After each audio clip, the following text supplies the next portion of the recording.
Bu, turun bu, detik-detik Menkeu Sri Mulyani panjat truk kontainer, bea cukai ketakutan. Menteri Keuangan Sri Mulyani memanjat truk kontainer ketika meninjau pengeluaran truk yang membawa barang impor di Jakarta International Container Terminal, JIT, Tanjung Priok, Jakarta, Sabtu, 18 Mei 2024. Pantauan Kompas.com, awalnya Sri Mulyani bersama Menteri Koordinator, Menko, Bidang Perekonomian Airlangga Hartarto dan Wakil Menteri Perdagangan Jerry Sambuaga meninjau pengaturan kembali kebijakan lartas barang impor. Setelah itu, ketiganya mengecek langsung pengeluaran 2 truk kontainer yang membawa barang impor yang sempat tertahan.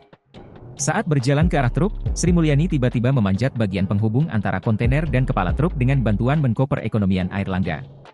Melihat aksi Sri Mulyani tersebut, jajaran Bea Cukai dan JIT meminta Menkeu untuk turun dari truk kontainer tersebut. Bu, turun, ujar jajaran Bea Cukai dan JIT. Sri Mulyani pun turun dari tempat tersebut. Tapi, ia kembali memanjat ke dalam truk agar bisa duduk di sebelah sopir bersama Airlangga. Kemudian, keduanya pun melambaikan tangan kepada jajaran Bea Cukai dan awak media. Pada kegiatan itu, Sri Mulyani bersama Airlangga Hartarto dan Jerry Sambuaga membebaskan sebanyak 13 kontainer. Kendaraan-kendaraan raksasa yang sudah tertahan di Pelabuhan Tanjung Priok, Jakarta Utara sejak 10 Maret 2024 lalu.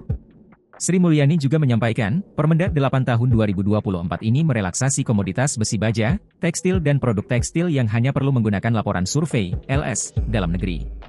Sebelumnya pada Permendak 36 tahun 2023, komoditas tersebut wajib memiliki pertek dari Kementerian Perindustrian serta API dari Kementerian Perdagangan.